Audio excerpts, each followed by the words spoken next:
Assalamualaikum warahmatullahi wabarakatuh. Alhamdulillah alladzi arsala rasulahu bil huda wa dinil haqq liyudhhirahu 'ala ad-din kullih wa kafaa billahi shahida. Wassalatu wassalamu ala sayyidina Muhammad wa ala alihi wa ashabihi ajma'in. Amma ba'd. Saudara-saudariku, uhibbukum fillah. Senyum dan tawa Rasulullah sallallahu alaihi wasallam bagian ketiga. Abu Dzar radhiyallahu anhu meriwayatkan, qala Rasulullah sallallahu alaihi wasallam, inni la a'lamu awwala rajulin yadkhulul jannah wa akhira rajulin yakhruju minan nar.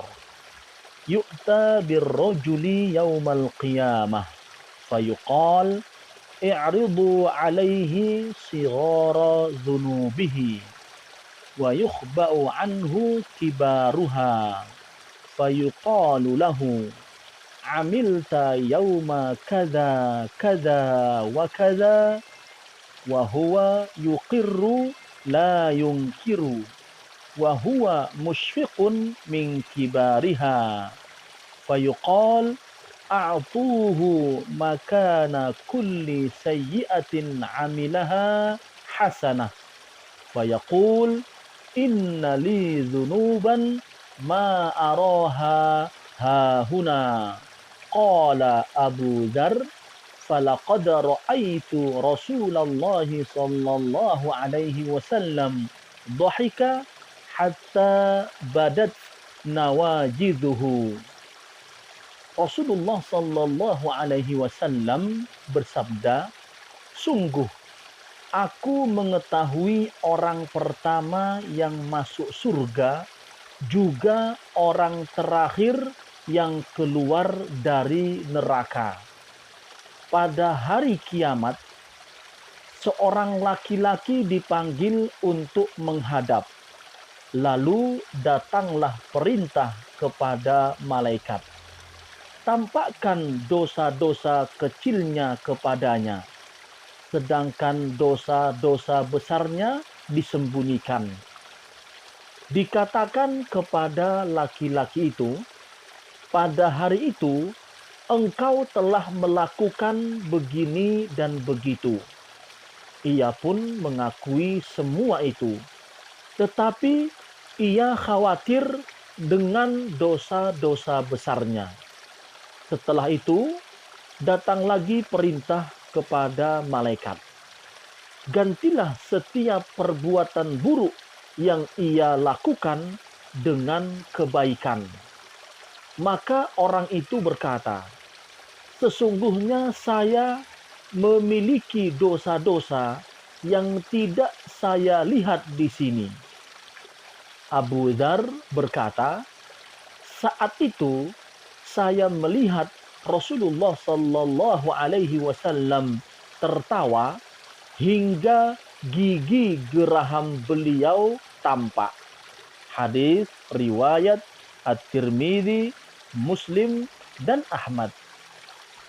Saudara-saudariku yang mulia, Rasulullah sallallahu alaihi wasallam benar-benar mengetahui orang pertama yang masuk ke dalam surga. Hal ini dikarenakan beliau sendiri adalah orang pertama yang membuka pintu surga dan masuk ke dalamnya. Rasulullah sallallahu alaihi wasallam juga mengetahui siapa yang terakhir keluar dari neraka dan kemudian masuk ke surga.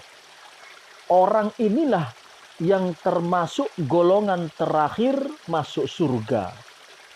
Setelah orang ini keluar dari neraka, maka yang tersisa di neraka hanyalah penghuni yang kekal di dalamnya, yakni orang-orang kafir. Sebagaimana firman Allah Subhanahu wa taala, walladzina kafaru lahum naru jahannama la yuqda alaihim fayamutu wa la yukhaffafu anhum min adzabiha kadzalika najzi kulla kafur wa hum yastarikhuna fiha rabbana akhrijna na'mal salihan ghairal ladzi kunna na'mal awalam nu'ammirkum ma yatadhakkaru fihi man tadhakkara wa ja'akumun nadhir fadhuqu fama lidh-dhalimina min nasir. Bagi orang-orang kafir adalah neraka jahanam. Mereka tidak dibinasakan hingga mati dan tidak diringankan dari mereka azabnya. Demikianlah kami membalas setiap orang yang sangat kafir. Mereka berteriak di dalam neraka itu, "Ya Rob kami, keluarkanlah kami dari neraka. Niscaya kami akan mengerjakan kebaikan yang berlainan dengan yang kami kerjakan dahulu." Dikatakan kepada mereka, "Bukankah kami telah memanjangkan umurmu untuk dapat berpikir bagi orang yang mau berpikir? Padahal telah datang kepadamu seorang pemberi peringatan. Rasakanlah azab kami, dan tiada seorang penolong pun bagi orang kafir." Surah Fatir ayat 36 hingga 37. Keabadian dalam azab ini hanya diperuntukkan bagi mereka yang kafir kepada Allah dan Rasul-Nya. Adapun para pelaku dosa besar di kalangan kaum mukmin yang beriman kepada Allah Ta'ala, maka masuk ke dalam neraka karena dosa-dosa yang telah mereka perbuat selain dosa syirik. Setelah disiksa sesuai dengan kadar dosanya, mereka akan keluar berkelompok-kelompok dalam beberapa tahap.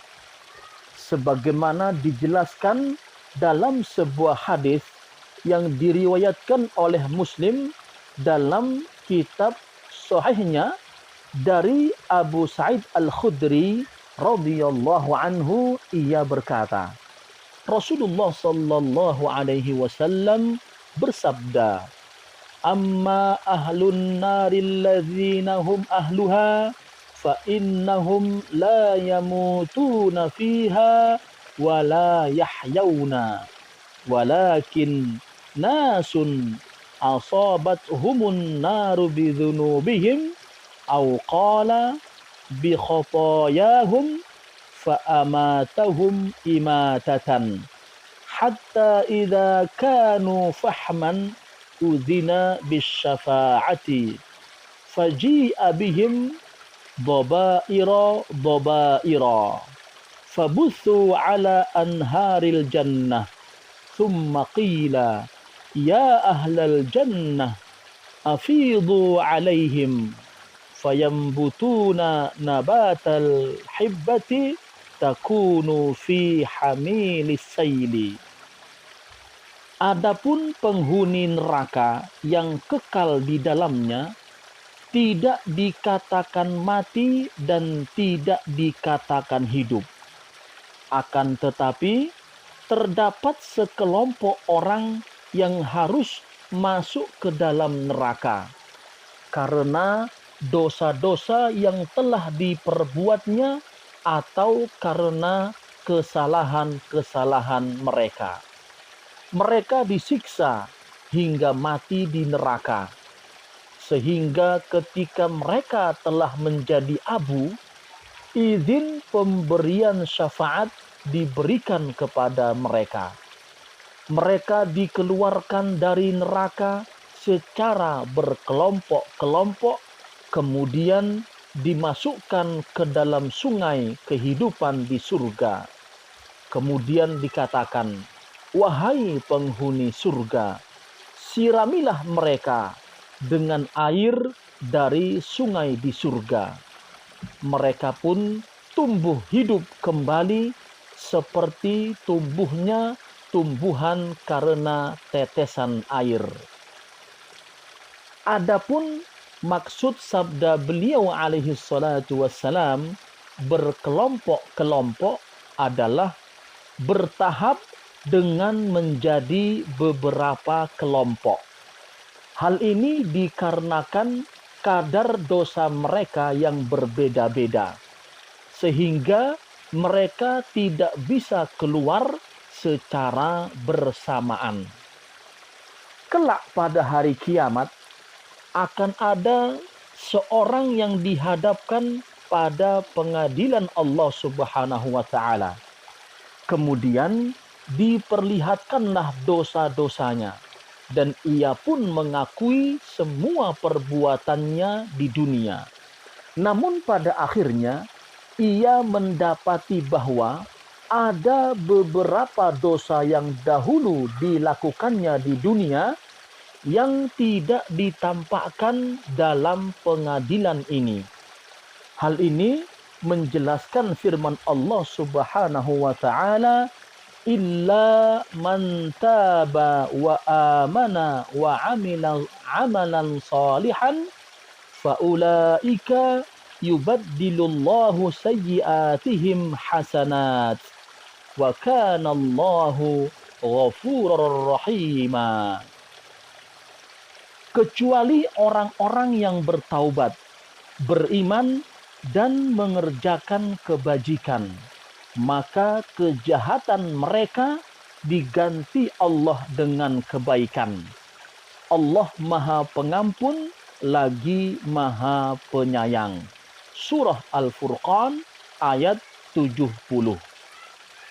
Jika seorang hamba bertaubat kepada Allah dengan bersungguh-sungguh, niscaya Allah akan mengganti dosa-dosa yang dahulu diperbuatnya dengan pahala kebaikan. Perbedaan antara ayat dalam surah Al-Furqan di atas dengan hadis ini adalah pada ayat surah Al-Furqan mengisahkan orang yang masih sempat bertaubat di dunia dan bersungguh-sungguh dalam proses taubatnya. Adapun hadis ini menjelaskan tentang seseorang yang mati dalam keadaan bermaksiat, namun kemudian Allah berkenan memberikan ampunan kepadanya. Sungguh, Allah adalah Rabb yang Maha Pengampun lagi Maha Penyayang. Dalam konteks ini, beliau alaihi salatu wassalam tertawa bahagia karena ikut merasa senang dengan ampunan dan rahmat Allah Subhanahu wa taala yang diberikan kepada hambanya. Wassalamualaikum warahmatullahi wabarakatuh.